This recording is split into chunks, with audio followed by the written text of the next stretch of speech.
প্রতি সপ্তাহে উত্তরবঙ্গ উন্নয়ন মন্ত্রী দলীয় কার্যালয়ে সময় দেবেন আর উত্তরবঙ্গে উত্তরকন্যাতে অন্তত 2-3 ঘন্টা জনগণের সঙ্গে মিলিত হয়ে জনগণের কথা শুনবে।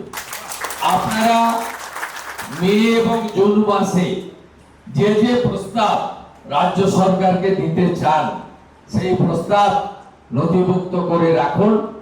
আগামী জুলাই মাসে আমি যখন 2 দিনের বা 3 দিনের প্রবাসে আসব তখন লিখিতভাবে ওই প্রস্তাবগুলো তুলে ধরবেন এবং সিএমও দপ্তরের আধিকারিকরা আমার সাথে থাকবে।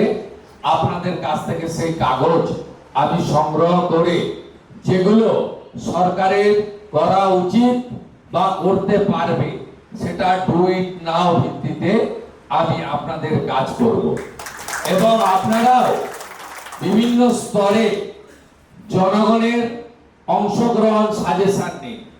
বিজেপির এবারে যে সংকল্পপত্র তাতে একেবারে ব্যবসায়ী সমিতি থেকে, ক্লাব প্রতিষ্ঠান থেকে, ধর্মীয় সংগঠন থেকে, শিক্ষক অধ্যাপক বুদ্ধিজীবী থেকে, বেকার যুবক যুবতী থেকে, আমাদের বয়স্ক মা বোন মা দিদি থেকে সবার সাজেশন নিয়ে আমরা কিন্তু এবারে সংকল্পপত্র করেছি।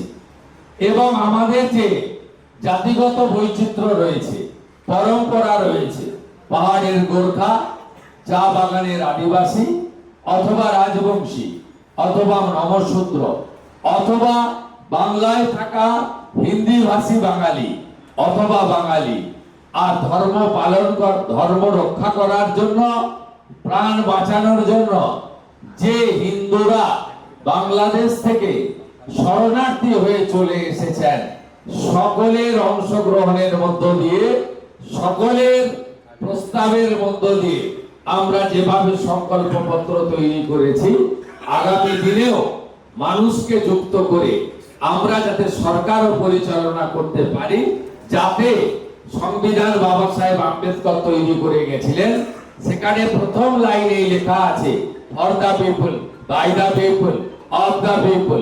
বিগত দিনে তৃণমূল সরকার for the family, by the family, of the family অথবা for the party, by the party, of the party করেছিল। আমরা যাতে সেখান থেকে বেরিয়ে আসতে পারি সেটাই হোক আমাদের সকলের লক্ষ্য।